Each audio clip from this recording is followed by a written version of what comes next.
అందరికీ నా హృదయపూర్వక నమస్కారం. మొన్న గత ఏప్రిల్ 22న 27 మంది అమాయకుల్ని పెహల్గాంలో ఉగ్రవాదులు, పాకిస్తాన్ ప్రేరేపిత ఉగ్రవాదులు ఎంత ఘాతుకం చేశారో మనందరికీ తెలుసు. దాని పర్యవసానం భారతదేశం పాకిస్తాన్కి అండగా ఉన్న ఈ టెర్రరిస్ట్ క్యాంపుల మీద దాడులు చేయడం, స్ట్రైక్స్ చేయడం జరిగింది. వారి ఉగ్రవాద శిబిరాలని ధ్వంసం చేయడం జరిగింది. దానికి కంటిన్యూటీగా యాక్షన్ పాకిస్తాన్ కూడా మనకి కాల్పులు జరపడం, వీటి సరిహద్దుల్లో ముఖ్యంగా 5 రాష్ట్రాల్లో చాలా తీవ్ర చాలా ఉద్విగ్నతతో కూడిన పరిస్థితులు ఏర్పడ్డాయి. ఆ క్రమంలో మన ఆంధ్రప్రదేశ్కి సంబంధించిన మురళీ నాయక్ కూడా అగ్నివీర్గా గత 2 సంవత్సరాలు 22లో వెళ్ళిన వ్యక్తి. వాళ్ళ తల్లిదండ్రులతో మాట్లాడుతూ ఉంటే ఒకటే చెప్పాను, నేను దేశం కోసమే పుట్టాను, దేశం కోసమే చనిపోతాను అనేది పదే చెప్తా ఉన్నాడు. ఎందుకు నాయన మనకు ఆ ఉద్యోగాలని తల్లి అంటున్నా కానీ, లేదమ్మా నాకు రైల్వే ఉద్యోగం వచ్చినా రైల్వే ఉద్యోగానికి పోలేదు, కేవలం దేశం కోసం పనిచేస్తాను, నేను దేశం కోసమే చచ్చిపోతాను ఆ కమిట్మెంట్ ఉన్న వ్యక్తి. కానీ దురదృష్టవశాత్తు చాలా చిన్న వయసులో 23 ఏళ్ల వయసులో తన ప్రాణాలని కోల్పోవాల్సి వచ్చింది. మొన్న కూడా ఏం చెప్పానంటే, నిజంగా ఉగ్రవాదుల తూటాలు కానీ సరిహద్దులు యుద్ధాలు కనుక జరిగితే దాని పర్యవసానం, దాని ప్రాణాలు మొత్తం సమస్త భారతంలో అవి కనిపిస్తూనే ఉంటాయి, దాన్ని ఎక్కువ అవుతూనే ఉంటాయి. దానికి ఒక బలమైన ఉదాహరణ మురళీ నాయక్ గారి మరణం. ఇది చాలా బాధ కలిగించింది. 23 ఏళ్ళ చిన్న వయసు. మనం ఎవరు భారతదేశంలో ఎవరు యుద్ధం కావాలని కోరుకోలేదు, ఎప్పుడు మన పరాయి దేశాల మీద యుద్ధం చేయలేదు. మనల్ని సంరక్షించుకోవడంలో మన యుద్ధం చేయని తప్పక పరిస్థితులు. అలాంటి పరిస్థితుల్లో దీనికి మొదటిది కారణం పాకిస్తాన్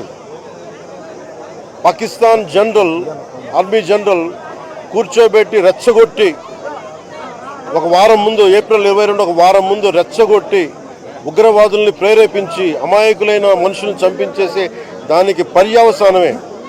ఎందుకంటే 47లో వాళ్ళు విడిపోయారు, వాళ్ళకి దాహం తీరలా. 4 యుద్ధాలు చేశారు ఇప్పుడు దాకా, దాహం తీరలా. ఇప్పటికీ అమాయకులను పట్టణ పెట్టుకుంటా ఉన్నారు, దాహం తీరలా. కానీ ఇంకెక్కడో చోట దీనికి బలమైన ముగింపు పలకాలి. సీజ్ ఫైర్ అన్న తర్వాత కూడా సీజ్ ఫైర్ని వైలేట్ చేసిన ప్రభుత్వం అది. అక్కడ నిజంగా చెప్పాలంటే ఒక బనానా రిపబ్లిక్. దానికి ఎవరు మాస్టర్సో తెలియదు పాకిస్తాన్కి. వాళ్ళు చేసే అరాచకాలు, వాళ్ళు చేసే మనకి స్పాన్సర్డ్ టెర్రరిజం ఇండియాకు ఒక ఇబ్బందిగా తయారైంది. అది మన ముంబై దాడులు కావచ్చు, కాశ్మీర్లో ఎథ్నిక్ క్లెన్సింగ్ కావచ్చు పండిట్స్ది, ఇది ఒక రిపీటెడ్ మన కోయంబత్తూర్ దాడులు కావచ్చు, పేలుళ్ళు కావచ్చు, జామా మస్జిద్ పేలుళ్ళు కావచ్చు, లేదంటే గతంలో జరిగిన మనకి గోకుల్ చాట్ పేలుళ్ళు కావచ్చు, లుంబిని పార్క్ పేలుళ్ళు కావచ్చు, ఇవన్నీ కూడా ఎక్కడో చోట దీనికి ఒక ముగింపు పలకాలి. దీనికి ఒక బలమైన గుణపాఠం చెప్పాలనేది నరేంద్ర మోదీ గారి ప్రజలందరూ కోరుకుంటున్నారు ఆయన్ని. దీనికి ఇప్పుడే సోదరులు గౌరవ మంత్రి ఐటీ అండ్ ఎడ్యుకేషన్ మినిస్టర్ వారు అనౌన్స్ చేశారు. గౌరవ ముఖ్యమంత్రి చంద్రబాబు గారి తరఫున, అలాగే నరేంద్ర మోదీ గారి తరఫున ఇక్కడికి మంత్రివర్గం అందరం ఉన్నాం. ఇక్కడ అందరం కూర్చొని, మేము ముగ్గురం కూర్చొని ఇందాక గౌరవ ముఖ్యమంత్రి గారి సూచనల మేరకు, ఇందాక సోదరులు మన లోకేష్ గారు చెప్పినట్టుగా దాదాపు 50 లక్షలు ఎక్స్గ్రేషియాని ప్రకటిస్తూ ఉన్నారు. అలాగే ఒక 5 ఎకరాల పొలం అని కూడా తెలియజేశారు. అలాగే 300 గజాలు ఇంటి స్థలం అని కూడా అనౌన్స్ చేశాం.